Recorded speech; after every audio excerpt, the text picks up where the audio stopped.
تو دوسری بات، وہاں سے مسجد اقصی کو لے کے گئے، وہاں پر سارے انبیاء موجود تھے، اللہ کے نبی صلی اللہ علیہ وسلم آئے اور آ کر تمام انبیاء کی امامت کروائی۔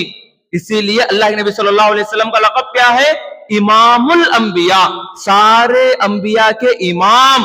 اللہ کے نبی صلی اللہ علیہ وسلم کو جبرائیل علیہ السلام ہاتھ پکڑ کر لاتے ہیں اور لا کر مصلی پر ٹھہراتے ہیں۔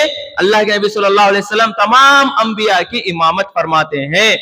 اس کے بعد جب امامت ہو گئی تو وہاں سے سفر طے ہوا آسمانوں میں جانے کا۔ براق، وہ سواری جس ہماری نظر، بلکہ آنکھ کی نظر جتنے دور جاتی ہے اس سے تیز اس کی رفتار ہے، اس براق کے ذریعے سے اللہ کے نبی صلی اللہ علیہ وسلم کو عرش تک، ساتوں آسمانوں تک اس براق کے ذریعے جبرائیل علیہ السلام نے لے گئے ہیں۔ اور راستے میں اللہ کے نبی صلی اللہ علیہ وسلم 4 جگہ رک کر نفل نماز پڑھے ہیں۔ 4 جگہ رک کر اللہ کے نبی صلی اللہ علیہ وسلم نے ساتوں آسمانوں کے سفر میں جانے سے پہلے نفل نماز پڑھے ہیں۔ سب سے پہلی نماز یثرب، جو اس وقت یثرب کہلایا جاتا تھا، مدینہ منورہ میں رک کر 2 رکعت نفل نماز پڑھے۔ اس کے بعد شعیب علیہ السلام کا مدین شہر، وہاں پر اللہ کے نبی صلی اللہ علیہ وسلم 2 رکعت نفل نماز پڑھے۔ پھر اس کے بعد بیت الحم، حضرت عیسیٰ علیہ السلام جہاں پیدا ہوئے وہاں پر رک کر 2 رکعت نفل نماز پڑھے۔ اس کے بعد ایک اور جگہ نماز پڑھے ہیں۔ 4 جگہ نماز پڑھنے کے بعد سیدھا آسمانوں کا سفر طے کیے۔ تو سب سے پہلے آسمان پر حضرت آدم علیہ السلام سے ملاقات ہوئی۔ حضرت آدم علیہ السلام سے ملاقات ہوئی پہلے آسمان میں۔ دوسرے آسمان میں عیسیٰ علیہ السلام اور یحییٰ علیہ السلام سے ملاقات ہوئی۔ تیسرے آسمان میں حضرت یوسف علیہ السلام سے ملاقات ہوئی۔ چوتھے آسمان میں حضرت ادریس علیہ السلام سے ملاقات ہوئی۔ 5ویں آسمان میں حضرت ہارون علیہ السلام سے ملاقات ہوئی، اور اسی طرح 6ٹھے آسمان میں حضرت موسیٰ علیہ السلام سے ملاقات ہوئی۔ آسمان میں حضرت ابراہیم علیہ السلام سے ملاقات ہوئی۔ اب 2 باتوں کا سبق ہم کو لینا ہے۔ پہلا سبق، حضرت امام المرسلین جب سفر طے کیے ہیں تو 4 مقامات پر رک کر نفل نماز پڑھ کر گئے ہیں۔ اس سے 2 سبق ہیں۔ ایک یہ حاصل کرنا ہے، نیک اللہ والوں کی جگہوں کے کچھ اثرات ہوتے ہیں، اللہ والوں کے پاس جانا چاہیے، ان سے اپنی اصلاح کروانی چاہیے، وہاں کے تبرکات حاصل کرنی چاہیے۔ دوسرا سبق، اللہ کے نبی اس سفر کے دوران نوافل کا اہتمام کر رہے ہوں تو پھر ہم ممبئی جا رہے ہیں، حیدرآباد جا رہے ہیں، فلاں ٹور میں جا رہے ہیں، شادی میں جا رہے ہیں اور پھرنے کے لیے جا رہے ہیں، تو ہرگز ہم فرض نماز نہیں چھوڑنا چاہیے۔ اللہ کے نبی نوافل کا بھی اہتمام کر رہے ہو اور ان کو ماننے والی امت فرض نماز چھوڑے تو ہرگز یہ زیب نہیں دیتا۔ تو ہم کو بھی نمازوں کا اہتمام سفر کے حالت میں کرنا چاہیے۔ یہ 2 سبق اس سے حاصل کرنا ہے۔ تیسرا سبق، اللہ کے نبی 7 آسمانوں پر جاتے ہوئے ہر نبی سے ملاقات کرتے ہوئے گئے تو ہر نبی اللہ کے نبی کو استقبال کیے، اہلا و سہلا، مرحبا مرحبا، بہت اچھے القاب سے پکارا، اچھے الفاظ سے استقبال کیا۔ تو یہاں یہ سبق لینا ہے، سمجھیے اللہ کے نبی صلی اللہ علیہ وسلم سے جو نبی مل رہے تھے، موسیٰ علیہ السلام ان کی شریعت الگ، محمد صلی اللہ علیہ وسلم کی شریعت الگ، عیسیٰ علیہ السلام کی شریعت الگ، اور دیگر انبیاء کی شریعتیں الگ ہے، محمد صلی اللہ علیہ وسلم کی شریعت الگ ہے۔ لیکن کوئی نبی، آپ کی شریعت الگ ہے، ہماری شریعت الگ ہے، ہم آپ کا استقبال نہیں کرتے، اس طرح نہیں کیے ہیں۔ سب نے اتحاد کا سبق دیا ہے۔ ہم سب انبیاء ہیں، چاہے ہماری شریعتیں اور ہوں، لیکن ہم سب نبی ہیں۔ سب مل کر کھل کر دعوت دیے ہیں، استقبال کیے ہیں، سب آنے کا ویلکم کیے ہیں۔ ہم کو اس سے سبق لینا ہے، ہم چاہے کون سی بھی گروپ ہو، کون سی بھی پارٹی ہو، اکرام کرنا چاہیے آنے والے کا، متحد بننا چاہیے، کافر کسی کو نہیں کہنا چاہیے۔ مسلمان ہے تو سب کا اکرام، سب کی عزت، سب کو سلام کرنا، یہ سبق ہم کو اس سے ملتا ہے۔ ہم کو بھی چاہیے کہ ہم ہر مسلمان کا ادب، ہر مسلمان کا اکرام کریں۔ ایک کافر ہے جو تمام مسلمانوں کو مسلمان سمجھتا ہے، ورنہ تو ہر مسلمان دوسرے مسلمان کو کافر کہتا ہے۔ تو یہ سبق اس سے حاصل ہوتا ہے۔ تو اس کے بعد اللہ کے نبی صلی اللہ علیہ وسلم جب معراج کے سفر میں 7 آسمانوں کا سفر طے کر کے اللہ سے ملاقات کی، تو وہاں پر سب سے قیمتی انعام جو ملا ہے، اصل انعام جو ملا ہے، وہ ہے نماز کا تحفہ، وہ ہے نماز کا تحفہ۔ اللہ کے نبی صلی اللہ علیہ وسلم کو معراج میں ملنے والا تحفہ وہ ہے نماز، نماز، نماز، لیکن انسان وہی نماز کو چھوڑ دیتا ہے۔ کتنے واقعات ہوتے ہیں، اسکول کے لیے نماز چھوڑ دی جاتی ہے، کالج کے لیے نماز چھوڑ دی جاتی ہے، کمانے کے لیے نماز چھوڑ دی جاتی ہے، کاروبار کے لیے نماز چھوڑ دی جاتی ہے، بلکہ نماز ہی میں کامیابی ہے، نماز ہی میں برکت ہے، نماز ہی میں رزق ہے۔ آؤ کامیابی کی طرف، حی علی الفلاح، آؤ کامیابی کی طرف، الصلاۃ الصلاۃ۔ اللہ کے نبی صلی اللہ علیہ وسلم دنیا سے جانے سے پہلے یہی الفاظ اللہ کے نبی صلی اللہ علیہ وسلم کی زبان مبارک پر تھے۔ تو نماز کا تحفہ وہاں پر ملا ہے، اور وہاں پر کچھ نظارے دکھائے گئے ہیں۔ کیا کیا نظارے دکھائے گئے؟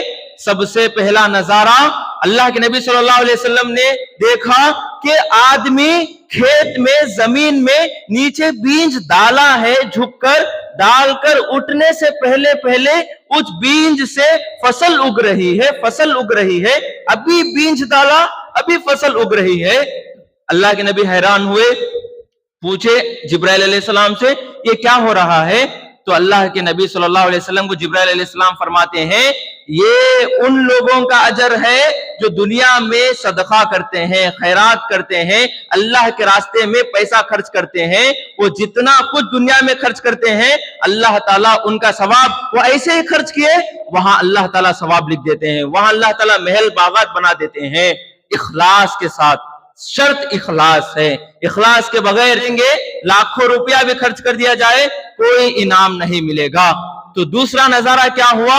اللہ کے نبی دیکھ رہے ہیں کہ وہاں پر فرشتے ایک انسان کو، بلکہ انسانوں کو سر پتھر پر رکھ کر کچل رہے ہیں، پتھر سے پھوڑ رہے ہیں، پر جب پتھر مارتے ہیں تو پتھر سر پر لگ کر نیچے ڈھل کر چلے جاتا ہے، پھر جا کر وہ پتھر لے آتے ہیں، پھر دوبارہ سر پر مارتے ہیں، وہ پتھر لانے تک یہ سر جو پہلے ضرب پر جو پھڑ گیا تھا وہ لانے کے دیر تک وہ پھر دوبارہ سر سیدھا ہو جاتا ہے، پھر دوبارہ سے پتھر اس سر پر مارتے ہیں۔ تو اللہ کے نبی صلی اللہ علیہ وسلم نے گھبرا کر پوچھا یہ کس گناہ کا عذاب دیا جا رہا ہے، یہ کس گناہ کا عذاب دیا جا رہا ہے؟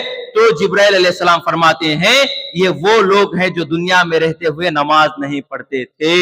نماز نہ پڑھنے والوں کا عذاب، نماز نہ پڑھنے والوں کا عذاب اللہ کے نبی صلی اللہ علیہ وسلم کو دکھایا گیا کہ ان کے سر پتھر سے کچلا دیا جا رہا ہے، کچل دیا جا رہا ہے۔ میرے عزیزوں، آج نماز نرم تھکے پر سر رکھ کر چھوڑی جاتی ہے، تھکے پر سر رکھ کر فجر چھوڑنے والوں، اور اسی طرح کاروبار کے لیے، تجارت کے لیے، ہر کام کے لیے نماز چھوڑنے والوں، سن لو کل قیامت کے دن اللہ تعالیٰ اس کا عذاب یہ رکھا ہے کہ اس سر کو پتھر پر رکھ کے کچلے گا۔ تو بچنا چاہیے اس عذاب سے۔ اسی طرح اور نظارے بھی ہوئے ہیں، لوگ پاکیزہ تازہ گوشت کو چھوڑ کر بدبو غلیظ گندا گوشت کھا رہے ہیں۔ اللہ کے نبی نے پوچھا یہ کون لوگ ہیں؟ تو فرماتے ہیں یہ وہ لوگ ہیں جو اپنی بیویوں کو رکھتے ہوئے بھی یہ غیروں کے ساتھ زنا کرتے تھے، غیروں کے ساتھ دوستیاں رچاتے تھے۔ ان لوگوں کا عذاب یہ ہے کل قیامت کے دن پاکیزہ گوشت رہتے ہوئے بھی وہ بدبودار قسم کا گوشت کھا رہے ہیں۔ اس کے بعد ایک ایسا نظارہ دیکھا کہ جہنم میں ننگے بدن پر لوگ جل رہے ہیں، جہنم کی آگ جب بھڑک رہی ہے تو وہ لوگ جہنم کی آگ میں بھڑک کر اوپر آتے ہیں، پھر آگ جب کم ہوتی ہے تو پھر اندر وہ گڑھے میں جہنم کے چلے جاتے ہیں۔ تو اللہ کے نبی نے پوچھا یہ کس عذاب کی سزا دی جا رہی ہے، یہ کس جرم کی سزا دی جا رہی ہے؟ تو اللہ کے نبی کو حضرت جبرائیل علیہ السلام فرماتے ہیں یہ جو بندے شادی سے پہلے زنا کرتے تھے